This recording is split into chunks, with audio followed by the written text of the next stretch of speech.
Hi வணக்கம் மக்கள் எல்லாம் எப்படி இருக்கிறீங்க நல்லா இருக்கிறீங்களான்னு சொல்லுங்கள். இன்றைக்கி என்ன பார்க்க போகிறோன்னு பார்த்தீங்கன்னா மஞ்சள் செடி. அதாவது வந்து இது எங்கள் தோட்டம் பார்த்துக்கணும். இது மஞ்சள் செடின்னு சொல்லுவாங்க. அதாவது வந்து கீழே தான் மஞ்சள் இருக்கும். அதாவது வந்து மண்ணுக்குள்ளே தான் இருக்குன்னு வச்சுக்கோங்களேன். மஞ்சள் எல்லாம் பாருங்கள்லாம் வெடிப்பொடி இருக்குது. இன்னும் இதெல்லாம் 1 மாதம் 2 மாதம் மாட்டாகும். 1 மாதத்துக்கு இருந்துச்சு இந்த மஞ்சள் செருவெலாம் அறுத்துருவோம். அதுக்கப்புறம் தான் மஞ்சள் செருவெல்லாம் காஞ்சதுக்கப்புறம் மஞ்சள் வெட்டி வேவிப்போம் பார்த்துக்குங்களேன். அடுத்தது பார்த்தீங்கன்னா புளிச்சக்கீரை பார்க்கலாம் வாங்க. இது வந்து சிவப்பு புளிச்சை, வெள்ளை புளிச்சையும் இருக்கும். இது வந்து சிவப்பு புளிச்சை. இந்த நாட்டு புளிச்சையை பார்த்துக்குங்க எப்படி இருக்குன்னு. இதெல்லாம் வந்து செம்மஞ்செடி பாருங்க. இதெல்லாம் வந்து ஆட்டுக்கு போடுறது. இதெல்லாம் இந்த பூவெல்லாம். அடுத்தது பார்த்தீங்கன்னா தக்காளி செடி பார்க்கலாம். சூரியன் டாக தெரியுது. எங்கள் ஊருக்கு இப்படிதான் பொழுது இறங்க போகுது. சாயந்தரம் நேரம் தான் வந்துருக்குன்னு வச்சுக்கோங்க காட்டுக்கு. அடுத்தது தக்காளி செடி பார்க்கலாம்.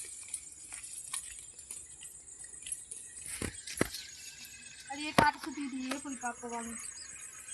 இதில் கொஞ்சம் அப்படியே இதாக தான் இருக்கும்ல, கொஞ்சம் அப்படியே பின்னாக இருக்கும். அதனால இதெல்லாம் இதில் தான் தண்ணி வரும்னு வச்சுக்கோங்களேன் காட்டுக்கு. பாருங்கள் இதான் தண்ணி வர பண்ண வா. இதில் வா. இதெல்லாம் பார்த்தீங்கன்னா கொஞ்சம் அப்படியே காடு எல்லாம் கொஞ்சம் தான் இருக்கும். பார்த்து வா.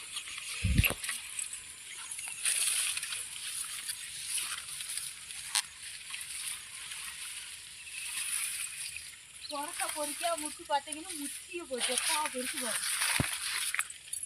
காட்டுக்கு வர டைம் இல்லாதனால எம்மாவும் பொறிச்சு பார்த்தீங்களா முட்டியே போச்சு. பொறிக்க டைம் இல்லாதனால விதைக்கு விட்டுட்டுன்னு வச்சுங்களேன். சரி விதைக்கு ஆட்டுக்கு விட்டு போய் கொஞ்சம் காடெல்லாம் ஈரமாகிடுச்சு. மிளகா பறிக்கிறதுக்கு வரும். என்ன பறிச்சுக்கலாம். கொஞ்சம் கொஞ்சம் பறிச்சுட்டு வந்துடுறேன் அப்படியே. வரும் மிளகா பறிக்கிறோம் ஃப்ரெஷ்ஷாக அப்படியே. அப்பப்போ வேணும்னா நாங்கள் பறிச்சுப்போம் வச்சுக்கோங்களேன். வந்து காட்டில் அதுதான் இதெல்லாம் அப்படியே விட்டுருவோம் காட்டில். இதெல்லாம் நாங்கள் போடல, தானாக காட்டுக்கு முளைச்சிட்டு. அதனால் நாங்கள் வந்து ஃப்ரெஷ்ஷாக பொறிச்சிப்போம் அப்பப்போ வேணும்னா.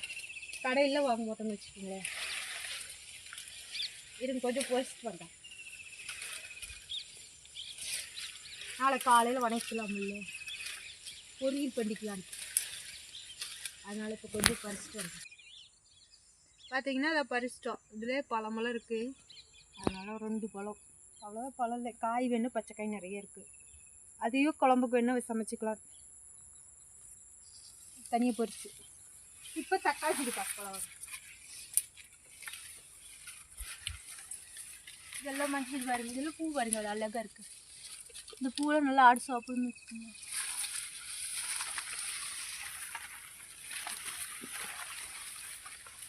தக்காளி செடி வேறு அங்கே போகும். அது கொஞ்சம் தூரத்தில் இருக்கு.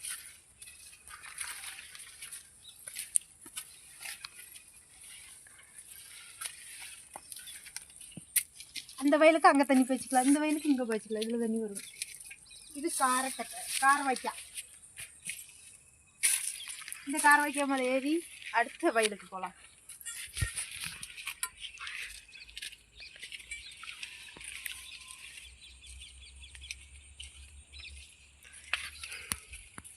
தக்காளி வந்துருக்கு.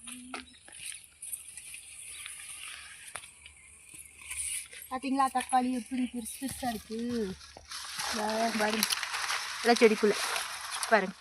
கொத்து கொத்தா நல்லா காய்ச்சி அழகழகா உள்ளையில் இருக்குது நிறைய பாருங்க. எல்லாம் பழுத்து என்னென்னு தெரியல. இங்கெல்லாம் எங்கள் ஊர்ல பார்த்தீங்கன்னா மயில் நிறையா இருக்கா. எல்லாம் மயில் சாப்பிட்றது. அது சாப்பிட்ட போக மிச்சம் இருந்தால் தான் எங்களுக்கு சரி. அதுவும் சாப்பாட்டுக்கு எங்கோன்னு விட்டுறது. அதுவும் கொஞ்சம் சாப்பிட்ருங்க பாருங்களா. எல்லாம் மயிலாக சாப்பிட்றது. நிறைய தான் காய் பிடிக்கும், ஆனால் சாப்பிட்றது. இது ஒரே ஒரு பழம் இருக்குது, பறித்து காட்டுறேன். பார்த்தீங்களா நல்லா எத்தோ பெருசுன்னு. இன்னும் நல்லா கொஞ்சம் பழுக்கல. இதுக்கு மேலே விட்டால் மயில் சாப்பிட்றோம். நாம் ஒன்றையாச்சும் பிடிச்சி போய் நாம் சாப்பிட்லான்னு முடிவு பண்ணிட்டோம்னு வச்சுக்கோங்களேன். மிச்சத்தை வந்து மயில் சாப்பிட்டு போகுது.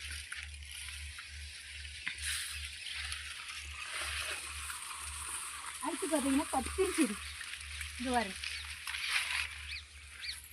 இங்கே தோட்டத்தில் வச்சுருக்கோம்.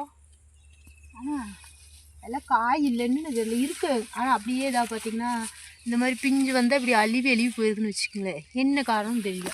அப்புறம் நோவு விழுந்த மாதிரி தான் இந்த மாதிரி ஆயிடுச்சு. ஆனால் பூவெல்லாம் இருக்குது, காய் இருக்குது. ஆனால் அது அந்த மாதிரி அப்படியே சொத்தையும் விழுந்துருது. பிஞ்சுலேயும் இப்படி ஆயிடுது. ஏதோ ஒரு காய் தான் அப்படியே கொஞ்சம் நல்லாயிருக்கு. அதுலேயும் பாருங்கள் சொத்தை. அது என்ன காரணம்னு தெரியல. மருந்து அடிக்கிறப்போ இதுக்கு சேர்த்து அடிக்கிறோம், ஆனால் என்னென்னு தெரியல.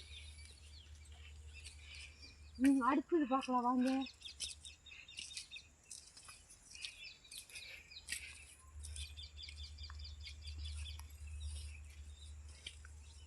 அதே மாதிரி இதுலேயும் பார்த்தீங்கன்னா தக்காளி நிறைய பழுத்து பாருங்க, எப்படி அழுகி இருக்குது. நிறைய தக்காளி காய்ச்சிருக்கு, ஆனால் இந்த மாதிரி தான் அழுகி இருக்குது. அது கீழே மண் இழைக்கிறதுனால என்னென்னு தெரியல, எல்லாம் அழுகி போச்சு. செடி புல்ல பாரு எப்படி பழம் அழகழகாக இருக்கா. சரி, கொத்து கொத்தாக நல்லா காய்ச்சிருக்கு, நல்லா பெருசு பெருசாக தான் இந்த மாதிரி தான் இருக்குது. ஆனால் அழுகி இருக்குது, என்ன காரணம்னு தெரியல.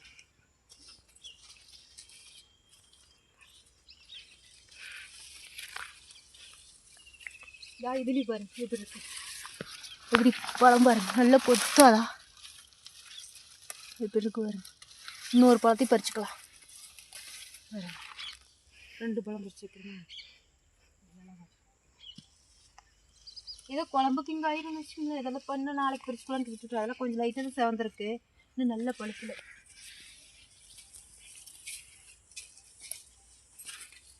இங்கே எல்லாமே நடுவில் பார்த்தீங்கன்னா தக்காளி செடி தான் வச்சுக்கோங்களேன். இங்கே ஒரு பழம் பாரு, இது இப்படி தான் மயில் கொத்தி சாப்பிட்டுன்னு வச்சுக்கோங்களேன். இது மயில் கொத்திட்டு அப்படியே விட்டுருச்சு, அதனால் அப்படியே அழுகி போன மாதிரி ஆயிடுச்சு. சரி, அது மயிலே சாப்பிட்டு போது இங்கே விட்டுறலாம். அடுத்தது வாங்க வேறு என்ன காட்டலான்னு பார்த்தீங்கன்னா, இதெல்லாம் தான் எங்கள் பிள்ளைங்களுக்கு தெரியும். அடுத்தது நாட்டு வெண்டைக்காய் சிவப்பு கலராக இருக்கும், நீங்களே பார்த்துருப்பீங்க. பார்க்குறதுல வாங்க அதை பார்க்கலாம்.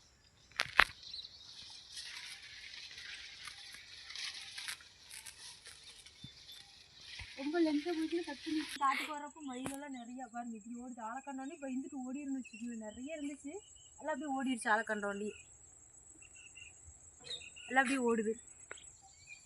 அடுத்து பார்த்தீங்கன்னா சிவப்பு வெண்டைக்கான்னு சொல்லிட்டுங்க, நல்லா பாருங்க. இதுதான் நாட்டுக்காய், நல்லா சிவப்பாக இருக்குன்னு வச்சுங்க. பாருங்க பிஞ்சு காய் நல்லா ஒடிதா பாருங்க. இது கொஞ்சம் முத்திருச்சு, ஆனால் இதெல்லாம் நல்லா பிஞ்சு. இதெல்லாம் கொஞ்சம் பறிக்காமல் விட்டுட்டுன்னு வச்சுக்கோங்க. அதான் எப்படி முத்திருச்சு பாருங்க. இது வந்து விதைக்கி விட்டுட்டோம். சரி, விதைக்கி இருக்குது. நிறையா காய் விதைக்கி 1 2 இல்லை, நிறையா இருக்குது பாருங்க. இது ஃபுல்லாக நெட்டாகவே பார்த்தீங்கன்னா இந்த சிவப்பு வெண்டைக்காய் தான். இது வந்து நல்லா இருக்குன்னு வச்சுக்கோங்களேன், நாட்டுக்காய். இந்த சிவப்பு வெண்டை வந்து நாட்டுக்காயின்னு சொல்லுவாங்க. இது நல்லா இருக்கும் சமைக்க. நம்ம கடையில் வைக்கிறதுலாம் அந்த பச்சைக்காயை விட இது வந்து நல்லா டேஸ்ட்டாக இருக்குன்னு வச்சுக்கோங்களேன். இதெல்லாம் நீங்கள் சாப்பிட்ருக்குறீங்களா இல்லையான்னு சொல்லுங்கள். அவ்வளோதான், எங்கள் தோட்டத்தில் இருக்கிறதெல்லாம் காமிச்சிட்டோம் பாருங்கள். இந்த வீடியோ பிடிச்சிருந்தா லைக் பண்ணுங்கள், ஷேர் பண்ணுங்கள், கமெண்ட் பண்ணுங்கள், சப்ஸ்கிரைப் பண்ணுங்கள். பாய்.